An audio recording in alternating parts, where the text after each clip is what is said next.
Hi, I'm Christine and welcome back to my sewing room. Today I will be doing a pattern review for a See and Sew pattern number B5203 style A, which is this sleeveless women's pullover tunic. Please let me know if there are any patterns you'd like me to walk through. I'd love to hear your comments. If you've got one you're looking at, please drop me a comment and let me know. Before we start, you want to make sure you have the correct size packet. Now, most of the pattern sizes I have found are usually 2 sizes up from what you wear in the store. So I normally wear a size 12, so I will be sewing a size 16 today. Make sure you have the correct packet. This one is for sizes 16 to 22. I have another one in my collection that are for smaller sizes because I accidentally bought that one. A lot of patterns come like that, where there's the smaller sizes in one packet and the larger sizes in the other. Some of them have the full range, but just make sure you choose the correct packet. The suggested fabrics are double knits and silk-like crepes. So I have made 6 of these and I used a bunch of different fabrics for them. My first one was a knit, which I really liked. That was probably my favorite. Then I've used these silk blends on 4 of them. And then I used 100% cotton on another one. The cotton one was probably my least favorite, although I love the orange and white. I would definitely recommend what they suggest, the knits or the silk-like crepes. For your notions, of course you'll need your thread, and you also need 1/2" single fold bias tape.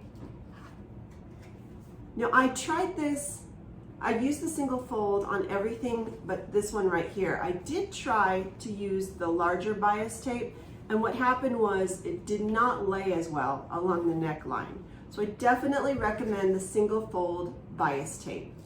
So when you pull out your pattern pieces, you might get a little overwhelmed, but that's because there are actually 3 different projects in this packet. You've got your sleeveless pullover tunic, your long sleeve pullover tunic, which I haven't actually made yet, and a pair of pants. The tunic we're working on today actually only has 2 pieces to it. Your piece number 1 is the back of the tunic. You will be cutting 2 pieces. Make sure you cut all the darts along both sides and along the shoulder seam. Then you have piece number 2, which is the front of the tunic. This one you want to cut along the fold of your fabric. Make sure you cut the dart on the one side and the shoulder seam. Those are the only pieces you need to cut for this tunic. So for step 1, we are going to be sewing the back together.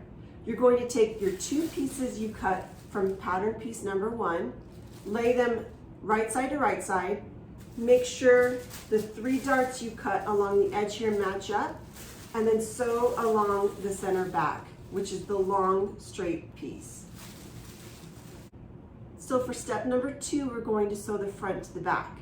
You're going to take your piece you just sewed, put it right sides together with pattern piece number 2, which is the front, match up the shoulder seams, and sew along each shoulder.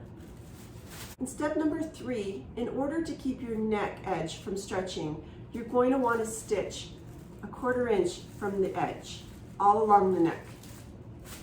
So the instructions tell you in step number 4 to start pinning the bias tape to your neckline. I actually recommend skipping to step number 7 because I think it's a good idea to just do all your bias tape at one time for the neckline and the armholes. So in this video, we're going to skip to number 7 first. In step number 7, you're going to sew both side seams together. So your tunic is connected at the shoulders right now. What you're going to do is you're going to take both side seams and stitch them together. Step number 8 talks about your armholes and where you'll want to stitch again 1/4 inch from the edge in order to prevent your armholes from stretching. So now we're going to skip back to step number 4 and we're going to open up our bias tape. Now you want to make sure you have enough bias tape to cover your neck edge and both armholes. The bias tape comes out of the package looking like this. What you're going to want to do is open up one side of the folded edge and iron this down like this. so you will only have one side folded over. Step 5 is where you're going to pin your bias tape to your tunic. You're going to take the flat side of the bias tape that you've just ironed and you're going to pin it along the neck edge. Make sure this folded piece of the bias tape is on the outside. So step 6 is where you're going to turn the bias tape inside along the seam and press it in place. Since I've already made this tunic, I'm pinning my bias tape to it so that you can see what to do. You're going to take the bias tape on the outside, turn it over, and then press the tunic in place like this. So you will not be able to see the bias tape on the outside. So this is actually where I screwed up the first time I made this tunic. I had never done bias tape before. I did not realize you're supposed to fold it all the way over so you don't see the bias tape. So as you can see, it is fraying over here and I am going to have to remake this tunic. Step number 9 is where you're going to do the same with the bias tape along the armhole. That's why I recommend skipping from step 3 to step 7, and then you go back to step 4 to do the bias tape, and you can do bias tape along all edges at the same time. Also, when I buy my bias tape, I usually end up opening it all and ironing it down. This is normally how you use bias tape, so it just makes sense to do it all at one time. So once you do step 9, pinning it to the armhole, and step 10, pinning it to the other armhole, step 11 talks about turning the bias tape to the right side, and you've got most of that all covered. So you're almost done. Step number 12 is the hem. You're going to want to do a 5/16 inch hem along all of the edges.